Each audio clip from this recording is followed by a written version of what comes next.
بھائی یہ جو بات اچھی طرح سمجھ لیں، تین باتیں جہاں سمجھنی ہیں۔ پہلی بات یہ ہے کہ نبی کریم صلی اللہ علیہ وسلم پر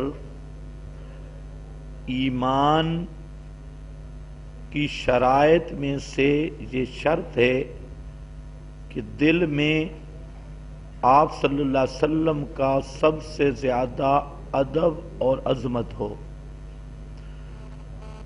اگر نبی کریم صلی اللہ علیہ وسلم کا ادب دل میں نہیں ہے، آپ کی عظمت دل میں نہیں ہے، تو وہ آدمی مسلمان نہیں ہے۔ اب ادب کیسے کرنا ہے؟ دوسری بات تو وہ قرآن، سنت اور صحابہ، یہ تین گھر ہیں جنہوں نے نبی کریم صلی اللہ علیہ وسلم کے آداب ہمیں سکھائے۔ تو قرآن کریم میں دو آیتیں اسی مسئلہ کے متعلق ہیں جو پرچی میں لکھا ہے۔ ایک آیت یہ ہے کہ لا تجعلوا دعاء الرسول کا دعاء بعضکم لبعض، سورۃ نور کے آخر میں اللہ تعالیٰ نے فرمایا کہ لا تجعلوا دعاء الرسول، اس کا معنی حضرت عبداللہ ابن عباس رضی اللہ تعالیٰ عنہ نے یہ کیا کہ لا تقولوا یا محمد، کہ اللہ نے فرمایا کہ یا محمد نہ کہو۔ لا تجعلوا دعاء الرسول کا معنی ہے کہ یا محمد نہ کہو۔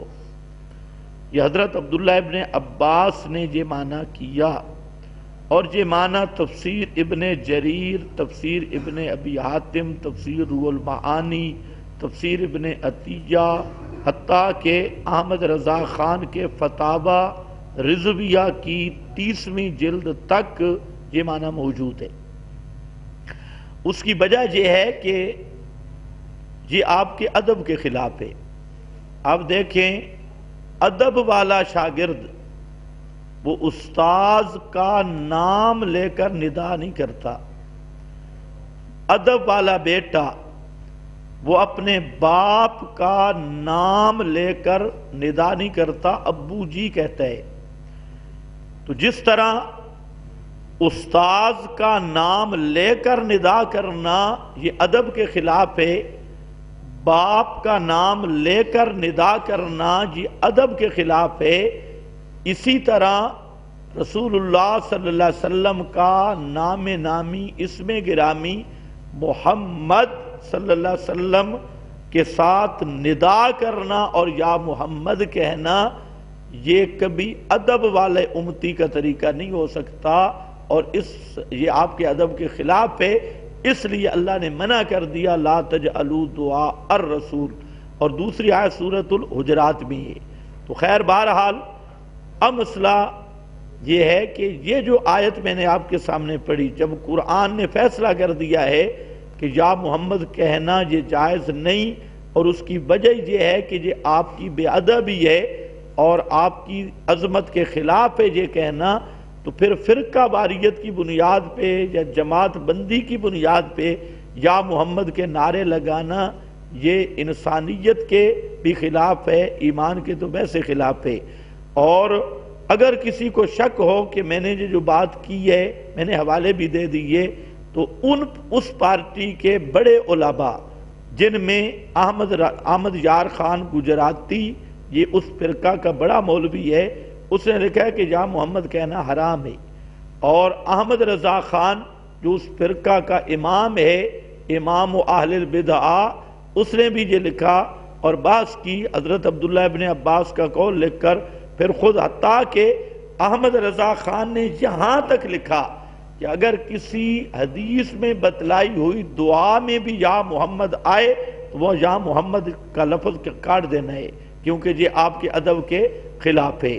تو بہرحال مسئلہ یہی ہے، ہم جب آپ کے امتی ہیں تو آپ کا ادب کرنا ہم پہ لازم ہے، اگر ادب رسول کا نہیں ہوگا تو نری محرومی اور نرا کفر ہوگا، تو یا محمد کہنا آپ کے ادب کے خلاف ہے، اس لیے یہ کہنا کسی سمجھدار امتی کا کام نہیں ہے، خصوصاً منع کرنے کے بعد۔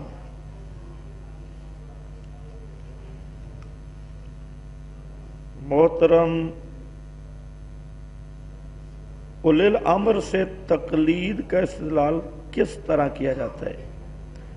غیر مقلدین کہتے ہیں کہ اس آیت میں اطاعت کا ذکر ہے، تقلید کا ذکر نہیں، تقلید اور اطاعت میں فرق ہے، ان کو کہو یہی فرق بیان کرو۔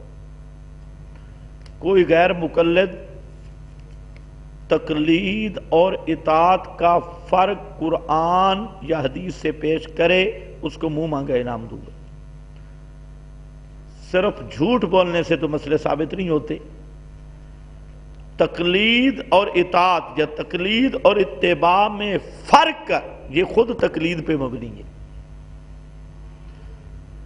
تقلید اور اتباع میں ہمارے نزدیک کوئی فرق نہیں، نہ قرآن میں فرق ہے نہ حدیث میں فرق ہے۔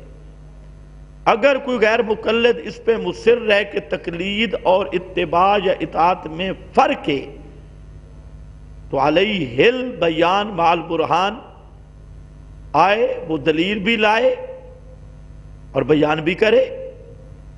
یہ غیر مقلدین کا فراڈ نمبر، اس کے نمبر بہت زیادہ ہیں اس لیے چھوڑ رہا ہوں، یہ جھوٹ ہے، مکر و فریب ہے۔ اور آل حدیث کے دو اصول ہیں، امت سے دھوکہ اور بک بک فضول، اور کوئی چیز نہیں ہے۔ تو بہرحال اولی الامر سے مراد حضرت عبداللہ ابن عباس سے لے کر تمام مفسرین نے لکھا اولی الامر اولو الفقہ اولی العلم، کہ اللہ نے فرمایا یا ایھا الذین آمنوا اطیعوا اللہ و اطیعوا الرسول و اولی الامر، یا اطیعوا کا لفظ بھی کوئی نہیں، غیر مقلدین کو ذرا نظر کا بھی علاج کرنا چاہیے۔ اولی الامر کا عطف ڈالا الرسول پر، اور عطف معطوف کا یہ ضابطہ ہے کہ معطوف معطوف علیہ کے تابع ہوا کرتا ہے۔ اللہ تعالیٰ نے جہاں یہی ذکر کیا کہ جو اولی الامر کی اطاعت ہے وہ رسول کے تابع ہوگی، اس سے شیعت کا بھی رد کر دیا۔ وہ کہتے ہیں امام مستقل مطاع ہوتا ہے، حالانکہ یہ کفر ہے، امام مستقل مطاع نہیں ہوتا۔ مستقل اطاعت صرف اللہ کی ہے، اور اس کے بعد اطاعت رسول کی ہے۔ اور اولو الامر یعنی فقہاء مجتہدین کی جو اطاعت ہے اسی کا نام تقلید ہے، اور تقلید اسی لیے ہے کہ اس کے لیے شرط ہے رسول اللہ کی تابعداری، اور پیغمبر کی اطاعت کے مقابل نہ ہو۔ اگر کسی فقیہ یا ملا کی بات قرآن یا رسول کے مقابل آئے اور پھر جو اس کو مانے تو یہ تو صریح کفر ہے، قرآن و سنت کے بعد کی بات ہے۔ اس لیے وہاں اطیعوا عامل کو نہیں ذکر کیا گیا، اولی الامر کا عطف الرسول پہ ڈالا گیا ہے، اور اسی آیت سے زبردست تقلید ثابت ہے، اور جو ثابت ہے ہم اسی کو واجب کہتے ہیں، وہی تقلید کرتے ہیں، اور غیر مقلدین بھی ویسے تقلید کرتے ہیں۔ فرق یہ ہے ہم تقلید کو قرآن سے ثابت شدہ مان کے کرتے ہیں اس آیت کی روح سے، غیر مقلدین تقلید کو شرک بھی کہتے ہیں، کفر بھی کہتے ہیں، لیکن کرتے بھی ہیں۔ ہم تقلید کو جائز سمجھ کے کرتے ہیں، وہ کفر اور شرک کہہ کر پھر اسی کفر و شرک کے مرتکب ہوتی ہیں۔ تو صرف بات تو ہے اللہ سمجھ عطا کرے، اور اللہ تعالیٰ اس کھوپڑی کو سیدھا چلنے کی توفیق عطا فرمائے۔ ان بیچاروں کو نہ کہنے کی سمجھ ہے نہ کرنے کی سمجھ ہے۔ حضرت نیلوی صاحب نے اپنی کتاب شفاء الصدور میں لکھا ہے کہ شہداء پر زندوں کا اطلاق ہو سکتا ہے۔ جی حضرت نیلوی شاہ صاحب رحمت اللہ علیہ کی بات نہیں ہے، یہ امام قرطبی کی بات ہے۔ آپ نے تھوڑا سا حوالہ مختصر کر دیا۔ امام قرطبی وہ لفظ اور بحث کر رہے ہیں، اسم المیت کا اطلاق یہ جائز ہے یا نہیں۔ اسم المیت بطور لقب کے تو یہ ایک لمبی بات ہے. بہرحال یہ تو قرآن میں موجود ہے، شہداء زندہ ہیں. تو اگلے جمعے پر انشاءاللہ وضاحت بھی کر دوں گا. شہداء کی حیات ہے جنت والی، برزخ والی. شہداء کی حیات کا یہ معنی نہیں کہ جسم زندہ ہیں، یہ زمین کے نیچے زندہ ہیں. تو یہ دوسرے نمبر کے دھوکے باز فراڈی وہ یہی کرتے ہیں. اب رسول پاک کی 40 احادیث آ چکی ہیں، قرآن کریم نے خود بھی بیان کر دیا، اور صحابہ کے بے شمار اقوال کہ شہداء کی حیات وہ جنت الفردوس کی حیات ہے، اور مطلب ہے کہ ان کی ارواح جنت میں ہیں. اب سوال یہ ہے کہ رسول پاک یا رسول پاک کے صحابہ نے قرآن صحیح سمجھا ہے یا آج کے 14ویں صدی کے للڑ نے؟ شرک جب ہے ہی شرک، تو شرک اصغر اور شرک اکبر کی تقسیم کا کیا مطلب؟ یہ بات ٹھیک ہے آپ کی. وہ جو ریاکاری کو شرک اصغر کہا گیا نا، وہ شرک کے مشابہ ہونے کی وجہ سے مجازن کہا گیا ہے. شرک حقیقی تو وہی شرک اکبر ہے، اور کسی کو دکھانے کے لیے عمل کرنا جس کا نام ریاکاری ہے. من صلی یرائی فقد اشرکا، من صام یرائی فقد اشرکا. جس نے دکھلاوے کی نماز پڑھی اس نے شرک کیا، جس نے دکھلاوے کا روزہ رکھا اس نے شرک کیا. تو یہ شرک اصغر یعنی شرک کے مشابہ چیز ہے. شرک کی طرح، جس طرح وہاں غیر اللہ کی عبادت ہوتی ہے، یہاں غیر اللہ کو خوش کرنے کے لیے یا دکھانے کے لیے عبادت ہوتی ہے. تو جیسے آپ آسانی سے سمجھ لیں، ایک آدمی بیٹے کو بیٹے کا لفظ کہتا ہے، ایک کبھی بھتیجے کو بھی بیٹا بولتا ہے. اب بھتیجا اس کا حقیقی بیٹا تو نہیں ہے، کیوں؟ مجازن کہتی ہیں. تو اسی طرح جہاں پر شرک کا حقیقی معنی تو وہی ہے کہ اللہ کی ذات، صفات، حقوق میں کسی مخلوق کو حصے دار سمجھا جائے، لیکن ریاکاری بھی، اس میں بھی غیر اللہ کو خوشنودی مقصود ہوتی ہے، تو اس کو مجازن شرک کہا گیا ہے. جس طرح بھتیجے کو مجازن بیٹا کہہ دیتی ہیں، حالانکہ دونوں کی حقیقت میں فرق ہے. اگر کسی کتاب میں کفر یا عبارت ہو تو اس کے مصنف پر کب تک کفر کا فتویٰ دیا جا سکتا ہے؟ اس کے لیے آپ دورہ تفسیر میرے پاس ضرور پڑھیں. دورہ تفسیر آنے والا ہے، یہ لمبی کہانیاں ہیں تو اس میں ساری آتی ہے. مصنف پر اس وقت تک کفر کا فتویٰ نہیں دیا جا سکتا جب تک وہ کتاب قطعی طریقے سے مصنف سے ثابت نہ ہو، اور مصنف کی تحریر کردہ عبارت کے مطابق مصنف کا وہ عقیدہ نہ ہو. اس وقت تک مصنف کو کافر نہیں کہیں گے. فتویٰ دیا جا. اچھا، یہ قانون قاعدہ کون سی کتاب میں مذکور ہے؟ یہ قانون رد المحتار اور دیگر سب کتابوں میں موجود ہے. صحابہ کرام سے سوال و جواب ہوتا ہے یا نہیں؟ کیونکہ حدیث میں آیا ہے جب اللہ رب العزت، یہ بھائی صاف لکھو تب مسئلہ ہے. حدیث خلافت 30 سال رہے گی، ملوکیت ہوگی، اس سے اصرار کرتے ہیں حضرت معاویہ خلیفہ نہیں. یہ جہالت پر مبنی چیز ہے. الخلافت بعدی 30 سنہ، وہ خلافت مراد ہے علی منہاج النبوہ، نبوت کی منہاج پر، اور اس کا نام خلافت کاملہ بھی ہے. اس کے بعد جو خلافت ہے وہ خلافت مطلقہ ہے. اس کو ملوک، ہر خلیفہ بادشاہ ہوتا ہے. یہ ملوکیت جو ہے یہ مودودی کی اصطلاح ہے، اور مودودی ایک جاہل انسان تھا.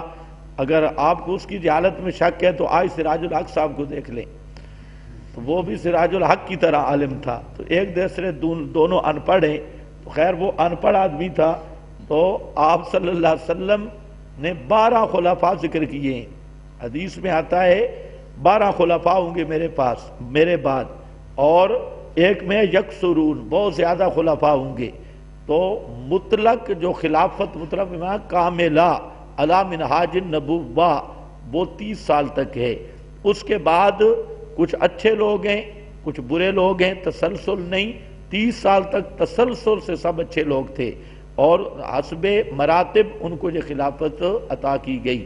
اس کے بعد پہلے کی نسبت ظاہر بات ہے حضرت معاویہ کی شان ابو بکر و عمر عثمان سے تو نہیں ملتی، حضرت علی سے بھی نہیں ملتی.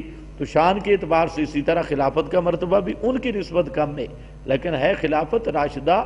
اولئک هم الراشدون، سب صحابہ کے اوصاف میں سے ہے، سب صحابہ کی صفت ہے. اور اس کے بعد انقطاع ہو گیا، اتصال نہیں ہے۔ علامہ انور شاہ کاشمیری رحمہ اللہ نے فیض الباری میں لکھا ہے، فیض الباری علامہ صاحب نے نہیں لکھی، یہ بھی اصلاح کر لیں، علامہ انور شاہ صاحب رحمہ اللہ نے فیض الباری خود نہیں لکھی، یہ اپنے مولویوں کو بھی بتا دینا، یہ ان کی املائی تقریر ہے جو شاگرد نے، جس طرح میں اب بیان کر رہا ہوں تو آپ میں کوئی تحریر کر لے، شاگرد کی لکھی ہوئی ہے۔ سننے کی حدیث تواتر کی حد تک پہنچ چکی ہیں، کیا یہ ثابت ہے؟ بالکل نہیں۔ سننے، مردوں کے سننے کی ایک حدیث بھی صحیح نہیں ہے، اور یہ میں نہیں کہہ رہا، یہ ام المومنین حضرت عائشہ نے فرمایا ہے۔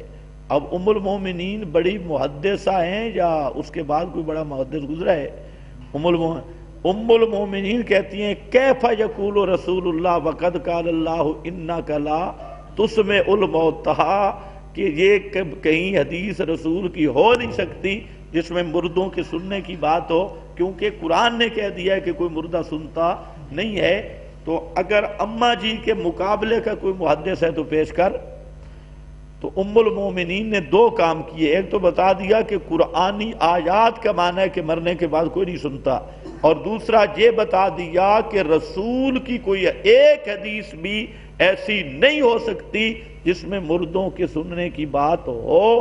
اللہ کے رسول یہ کہہ کیسے سکتے ہیں جبکہ قرآن میں صاف آ گیا کہ سنتے سنتے نہیں ہیں؟ تو ام المومنین نے تمام ان روایات پہ جرا کر کے فیصلہ کر دیا کہ جتنی لوگ گپو ٹیشن مردے سننے والی نکالیں گے یہ سب لوگوں کی گھڑنت ہے، اور ان کے سب اپنی بنائی ہوئی مصنوعی روایات ہیں، رسول اللہ کا دامن اس سے بالکل پاک ہے۔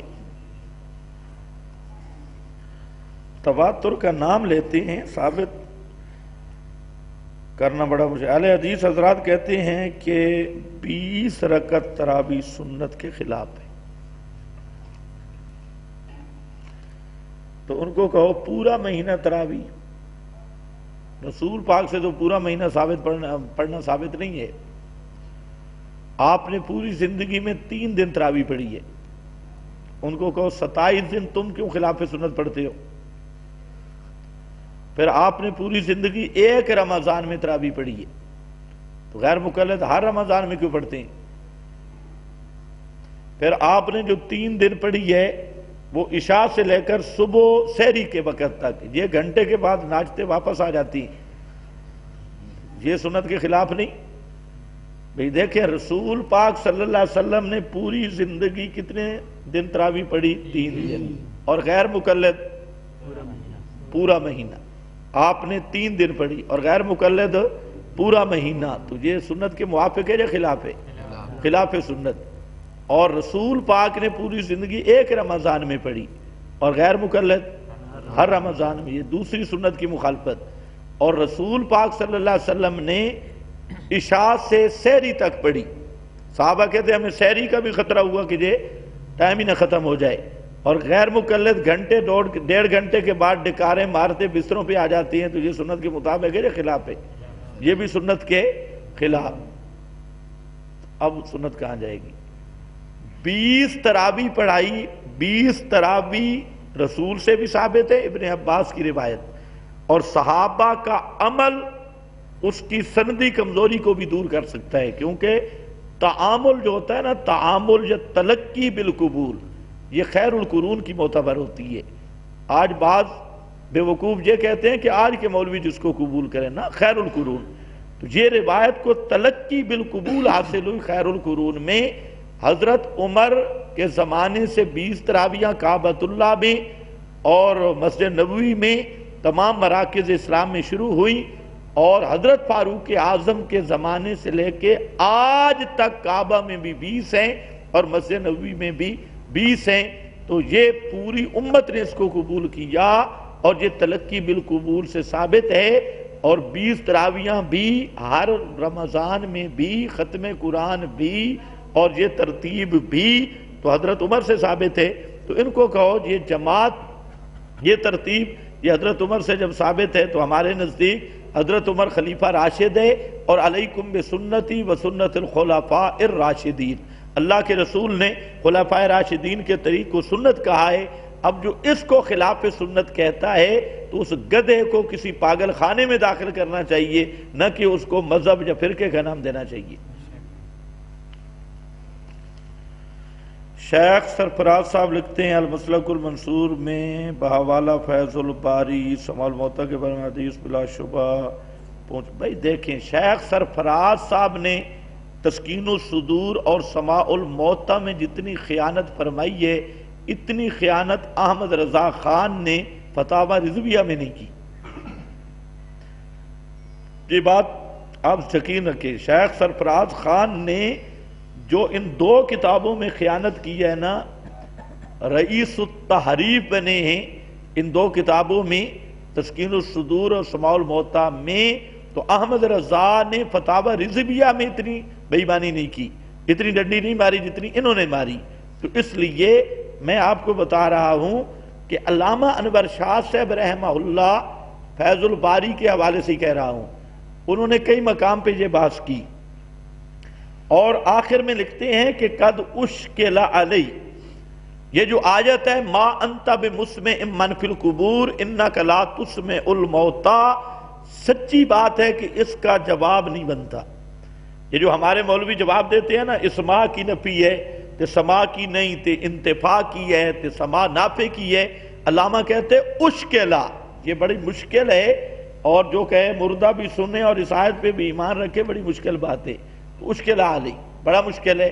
پھر کہتے ہیں کہ میں ایک بات کہتا ہوں، وہ اگر مان لی جائے کل تو میں کہتا ہوں، وہ یہ ہے کہ متا شاء اللہ لمن یشاء، مردوں کے سننے کا قانون نہیں، اللہ اگر چاہے جب چاہے کسی مردے کو سنا دے، اللہ قادر ہے، مردے سنتے نہیں، جیسے بہرے کو اللہ سنا دے۔ علامہ علوسی رحمہ اللہ نے لکھا کہ مردے کا سننا ایسا ہے جیسے بغداد کے گونگے کی بات اندلس کا بہرا سن لے۔ تو یہ کیا ہے؟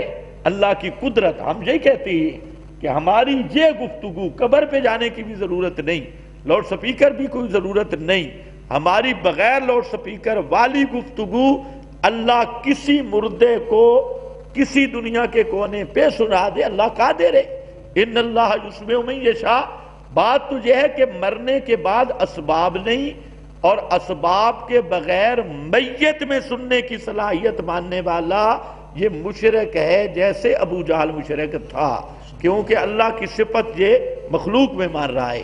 باقی جہاں تک اللہ کی مشیت ہے، ہم قائل ہیں بے مشیت اللہ سما کے، ہم قائل ہیں کیا لفظ کو رب بے مشیت اللہ، اللہ جب چاہے جس کو چاہے سنا دے۔ اور علامہ انور شاہ صاحب یہی کہتے ہیں کل تو متا شاء اللہ لمن یشاء، جب اللہ چاہے جس کو چاہے سنا دے۔ تو اس قسم کے سما کے ہم قائل ہیں، اور روایات میں جانے کی ضرورت ہی نہیں، یہ سمائے ان اللہ یسمع من یشاء سے ثابت ہے، اور اس کا منکر کون ہے؟ ایک حدیث میں جس کو امام ابو عمر ابن عبد البر تصحیح کرتے ہیں، اور اسی روایت کو علامہ علوسی نے تضعیف کی ہے، پھر تصحیح کیا گئی، اور پھر جو ثابت ہے، میں حیران ہوں کہ تم حنفی کیسے ہو، اپنے آپ کو حنفی کہلانا چھوڑ دو، صاف پیور غیر مقلد بنو۔ اب غیر مقلد کا وہ ساتھی مجھے بتا رہے تھے کچھ چول سا ہے لم یا بوجھ، تو وہ میں نے بات کی تھی وہ گفتگو میں، تو اس پر اس نے کوئی کلپ چڑھایا، بالکل اندھا دھوند جاہل لم یا بوجھ۔ البتہ اتنی بات اس نے کہی کہ ہاں ہم کہتے ہیں کچھ مردے سنتے ہیں، کچھ سنتے ہیں، تو میں نے کہا ہم تو یہی ثابت کرنا چاہتے تھے کہ یہ بے ایمان بھی سما کے قائل ہے، اور خود جب اقرار ہو گیا تو خیر، تو ان کو کہو تم صاف غیر مقلد بنو۔ حنفی رہ کر مردوں کا سننے کا قائل ہونا، یہ حنفیت کے ساتھ بھی بغاوت اور دھوکہ بازی ہے۔ جب امام ابو حنیفہ رحمۃ اللہ علیہ اور صاحبین سماع موتیٰ کے قائل نہیں ہیں، تو کیا یہ روایات ان کو سمجھ نہیں آئی جو ان کے ہاں متواتر بن گئے؟ پھر متواتر کا انکار کفر ہے، ان کو کہو کہ اگر متواتر ہیں پر مردوں کے سننے کا جو منکر ہے وہ تو کافر بننا چاہیے، اس پر پھر فتویٰ لگاؤ۔ تو یہ ایسے غیر مقلد بنتے ہیں مسئلہ یہ ہے کہ خبر واحد کتاب اللہ کے مقابل یا واجب التعویل ہے یا واجب الرد ہے، اور یہ مولوی پڑھتے پڑھاتے ہیں یہ جتنی روایات ہیں سب اخبار احاد ہیں، اور خبر واحد قرآن کے مقابل اگر موافق ہو سکے ٹھیک، فبہا نہیں تو پھر فابہو ہے، فابہا نہیں پھر فابہو ہے، اور اس کو رد کر دو، اس کو ماننے کی اصول شاشی سے لے کر وہ مسلم الثبوت تک گٹے رگڑ رگڑ کے پڑھتی ہیں، اور پھر اس مسئلے میں آ کے بے ایمانی بھی کرتی ہیں۔ حیرانگی یہ تو یہ جو مردوں کے سننے کے قائل ہیں یہ حنفی قطعاً نہیں، یہ قطعاً غیر مقلد بے ایمان ہیں، اور یہ اپنے آپ کو احناف یا حنفی کہنا حنفیوں کے ساتھ بھی ان کا فراڈ ہے۔ جب کوئی آدمی کسی میت کو سلام کہتا ہے تو اسے جواب دیتی ہے، آواز سے پہچانتی ہے، پھر تم کیوں نہیں سنتے؟ تمہارے اندر روح ہے، تم اس کی آواز نہیں سنتے ہو، اس کے اندر روح نہیں، وہ تمہاری سن لیتی ہے، تو پھر یہ اوپر والے کو نیچے کرو، نیچے والے کو اوپر نکالو۔ اس کے اندر روح موجود ہے، اور یہ کہتے ہیں السلام علیکم، آگے مردہ کہتے ہیں وعلیکم السلام بابا جی۔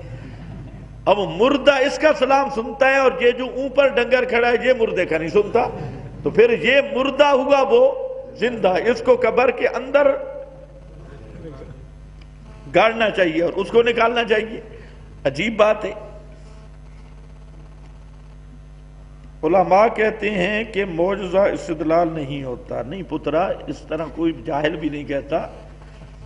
وہ مسئلہ یہ ہوتا ہے کہ خرق عادت قانون نہیں بنتا، خرق عادت قانون نہیں بنتا۔ حضرت عیسیٰ بغیر باپ کے پیدا ہوئے، آج کے دور میں اگر کوئی للڑ اس طرح پیدا ہو جائے بغیر باپ کے، کمواری کا کوئی بیٹا پیدا ہو، تو وہ کہ حضرت عیسیٰ بغیر باپ کے ہو سکتے ہیں، تو یہ نہیں ہو سکتا، تو اس کو کہیں وہ خرق عادت ہے۔ خرق عادت اپنے مورد پہ بند ہوتا ہے، وہ ضابطہ اور اصول نہیں بنتا۔ جس طرح بعض علماء نے کہا کہ بدر کے مردوں کو اللہ نے نبی کی وہ بات سنا دی تھی، حل وجدتم ما وعد ربکم حقا کان معجزۃ لہ، اگر سنا دی تھی کوئی نہیں، خرق عادت ہے، اب اس کو قیاس نہیں کر سکتے۔ حضرت ابراہیم پہ آگ گلزار بن گئی، یہ خرق عادت ہے، تم کسی شیخ الحدیث کو ڈالو تو انشاءاللہ اس کا پورا رگڑا نکل جائے گا، اور کسی بڑے سے بڑے شیخ الحدیث جائے پیر صاحب کو یا کسی اور کو ڈالو آگ میں اور اوپر پڑھو یا نار کونی بردا و سلاما، تو انشاءاللہ اس آیت کے اختتام تک پیر کا رگڑا نکل جائے گا۔ پھر کوئی کہے وہ خرق عادت تھا بھائیو، اور یہ عادت ہے جلانا، تو خرق عادت قانون نہیں بنتا، ضابطہ عام نہیں بنتا، وہ یہ مسئلہ ہے۔ کھجور کی ہڈیاں، یہ جو مربجہ اذکار ان پیروں نے شروع کیے ہیں نا، حلقے بنا کر ذکر کرنا، پھر ذکر کی دعوت دینا، پھر جہری ذکر کرنا، پھر کھجور کی گٹھلیاں ساری کر کے یا ہزار ہزار منکے کی تسبیح، یہ جو مربجہ ذکر ہے جو آج یہ آپ کے ارد گرد پیران طریقت کرا رہے ہیں، کوئی سبز پگڑی کا، کوئی سفید پگڑی کا، تو یہ کوئی بڑے پگڑ والے، کوئی ٹوپی والے، یہ جو مخصوص اذکار کرا رہے ہیں، پیغمبر کریم سے بھی یہ طریق ثابت نہیں، صحابہ سے بھی نہیں، اور چاروں اماموں سے بھی ثابت نہیں، اور یہ نری بدعت، ضلالت، ظلمت اور بدبختی ہے۔ اللہ سب کو محفوظ رکھے۔ ہمارے علماء فرماتے ہیں، پتہ نہیں آپ کے علماء کون ہیں، معجزہ بطور دلیل نہیں پیش کیا، یہ تو ہو گیا ہے، پتہ نہیں وہ آپ کے علماء نہیں، وہ آپ کے جہلا ہوں گے۔ جی اگر تعویذ کرنا جائز نہیں تو پھر حدیث میں منتر دم کا بھی ذکر ہے، تو اس کا کیا کون سی تلازم ہے دونوں میں؟ جس چیز کا حدیث میں ذکر ہے ہم مانتے ہیں، رسول اللہ صلی اللہ علیہ وسلم سے دم کرنا ثابت ہے، اور کثرت سے احادیث موجود ہیں، اور لکھ کر گلے میں لٹکانا نہ کسی صحابی سے صحیح سند سے ثابت ہے، نہ رسول اللہ صلی اللہ علیہ وسلم کا یہ عمل ہے، تو ہم نے کلمہ میں پڑھا ہے محمد الرسول اللہ صلی اللہ علیہ وسلم، تو بات ہم نے محمد مصطفیٰ کی ماننی ہے۔ اب تیرے قیاس سے تو کام نہیں چلتا، قیاس سے یہ بھی ہو سکتا ہے کہ تو مرد کیوں پیدا ہوا ہے، تو زنانی کیوں نہیں ہوا۔ ہاں، یا انسان کیوں ہے، گدھا کیوں نہیں پیدا ہوا؟ پھر گدھا اگر ہونا تھا تو 4 ٹانگیں کی بجائے 2 کیوں نہیں ہیں؟ 2 فضول ہیں، 2 سے کام چل سکتا تھا. یا تیری 2 ٹانگیں کیوں ہیں، تیری 4 ہونی چاہیے تھی، کبھی تو گر جاتا ہے تو ڈنڈا. تو یہ ایسے قیاسوں سے عقیدے نہیں ثابت ہوتے، یا مسائل نہیں ثابت ہوتے. مسائل ثابت ہوتے ہیں تصدیق محمد مصطفیٰ سے صلی اللہ علیہ وسلم. ہو گیا بس. بآخر دعوانا